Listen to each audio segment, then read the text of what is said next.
tentang apakah takdir dan nasib itu ada. Apa? Nasib dan takdir. Nah, yang kedua, yang selanjutnya tadi itu, sebenarnya boleh nggak sih kita ini ngakalin atau merubah? Misalnya nih, seperti kita dapat wangsit, oh bakal ada bencana, misalnya tsunami. Terus ya, karena kita udah dapat, jadi dengan segala daya dan upaya kita ya berusaha supaya kalaupun jadi korbannya seminimal mungkin. Pertanyaannya, kalau kita sendiri yang bikin gitu, sebenarnya malah dapat karma nggak sih? Atau kita ini lagi maksain takdir gitu? Sekian dan terima kasih Mas Guru. Gini ya, kata takdir itu kan kata serapan dari bahasa Arab. Ya. Sebetulnya kalau mengacu kepada kata bahasa Arabnya, pengertiannya sangat jelas. Jadi kata takdir itu dibentuk dari dua kata, kodok dan kodar. Kodok itu artinya ketetapan, kodar itu artinya ukuran kapasitas.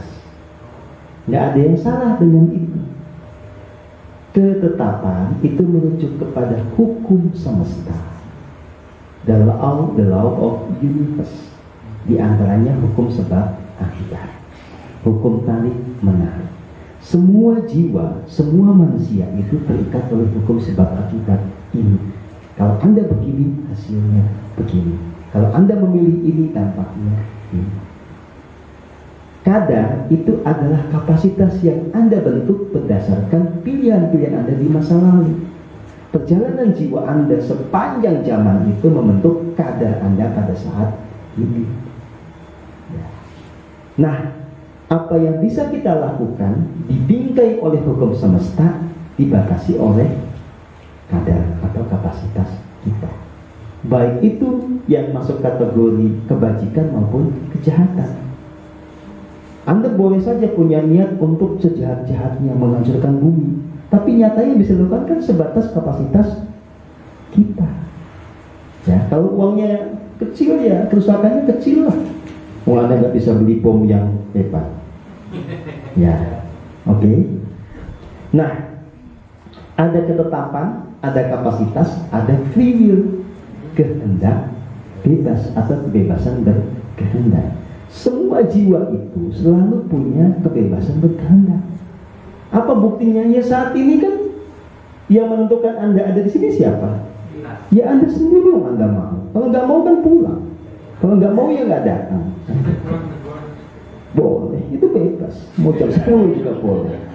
Ya.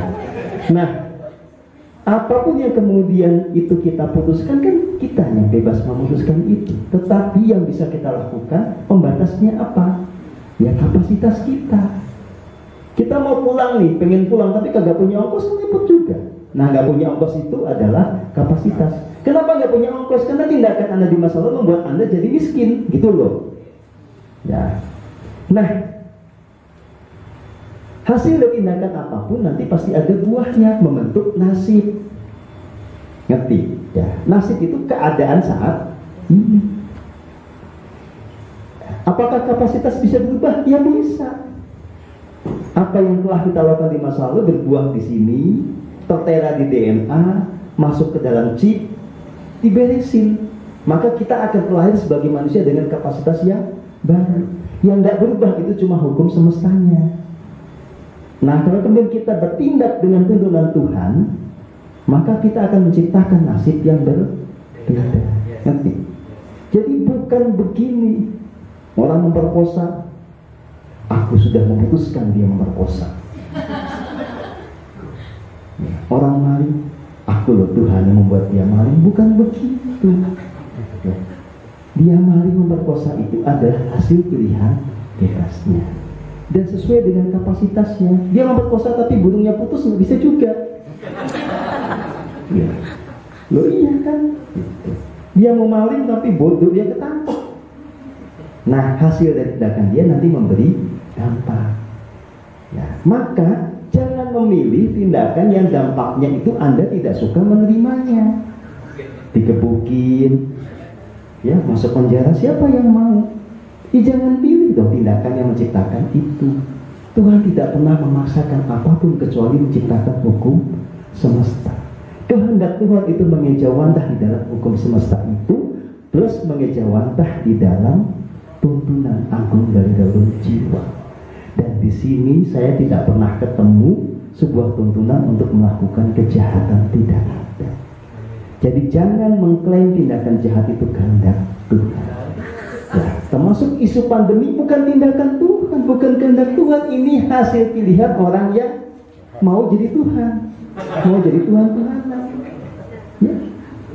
Jadi harus dilawan. Ya iyalah kehendak Tuhan, kita jangan diam. Ngerti? Ya, ya gitulah sederhana. Ya. Gitu. Katanya harus menerima. Nerima itu kalau kita sudah berbuat, ada dampaknya kita terima. Kalau ini kan isu pandemi bukan kita yang buat orang jahat, ya kita lawan. Masa dia terima, gimana sih? Kecuali kalau kita sudah berjuang, membela diri kita kemudian cuma begini-begini aja, ya terima. Berarti memang kapasitas kita baru seperti itu. Ya, sederhana banget kok yang gini ini kok. Cuma karena kebanyakan orang itu tidak hening, kebanyakan sibuk berfilsafat spekulatif, jadi ruwet hal sederhana. Ruwetnya itu diajarin ke orang, orangnya tambah ruwet. Ya gitu aja. Ya kan, gitu hal-hal sederhana ya. Nah, yang kedua begini ya. Setiap orang itu punya kapasitas berdasarkan hasil lakunya di masa lalu dan punya tugas sesuai dengan rancangan agungnya dituntun oleh Tuhan. Termasuk ada orang punya kapasitas bisa menangkap sinyal tentang apa yang terjadi di masa depan. Nah, kalau orang sudah diberi anugerah untuk bisa menangkap sinyal-sinyal tentang masa depan, tentu saja berarti punya tugas untuk mengantisipasi itu. Ya. Kalau di dalam keheningan kita dapat sinyal, suatu saat gitu ya, hening, tiba-tiba muncul, Gunung Merapi akan meletus. Hening lagi, Tuhan, apa yang harus dan sepantasnya aku lakukan dalam menghadapi situasi ini? Ya. Tuhan akan menuntun kita berbuat apa? Selaraskan, pancarkan kasih murninya. Ya lakukan. Nah, hasil dari apa yang kita lakukan itu mengejawantahkan kehendak Tuhan. Termasuk diantaranya kalau kemudian Gunung Merapinya ini tiba-tiba nggak jadi meletus sebagai rencana semua, ya nggak akan kena karma buruk. Ya karena memang kita dikasih tahu sekaligus diarahkan untuk mengantisipasi dalam tuntunan Tuhan juga. Ya, sederhana kan ya. Nah, orang-orang yang sebetulnya betul-betul jiwanya murni pasti sering kok mendapatkan seperti ini dan kemudian juga bertindak untuk mengamankan segala sesuatunya sesuai dengan tuntunan Tuhan. Tanpa keberadaan orang seperti ini sebetulnya bencana di Indonesia sudah banyak banget. Semua. Ya. Kenapa? Iya karena itu karena kolektif. Tetapi kan gini, kalau itu muncul kan kita yang banyak meditasi nggak pernah berbuat jahat kan kena juga. Ya kagak mau lah. Loh iya kalaupun mau kan dia aja yang nakal-nakal yang kena. Tapi kalau Gunung Merapi jeblok kan nggak bisa milih. Ya, kan wajar dong kalau saya bernegosiasi, jangan jeblok lah. Saya masih pengen hidup di sini. Karena sebetulnya untuk menata ini ada cara lain, tidak mesti Gunung Merapi yang menjeblok. Kan bisa cara-cara yang lebih lunak, ya, yang tidak menghasilkan peradaban. Yang penting nanti jadinya bumi surgawi juga kan. Ya betul. Makanya rumusnya, ya ini bahasa agama, ya. Maksudnya sering diungkap oleh orang-orang yang berpegang teguh kepada agama, gitu ya. Sebuah tempat itu tidak akan mendapatkan azab Tuhan kalau masih ada orang yang betul-betul tulus murni jiwanya. Itu maksudnya. Ya. Jadi selama masih ada orang yang jiwanya murni.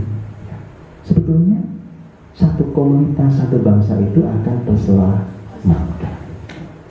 Meskipun lucunya orang yang jiwa murni ini sering diolok-olok sama yang tidak biasa. Ya, begitu itu wajar. Oke. Ya, intinya selama Anda hidup dalam tuntunan dari diri sejati yang berarti Anda dituntun Tuhan, maka semua tindakan itu adalah kebenaran. Ya, tidak akan menimbulkan karma, bahkan sebaliknya.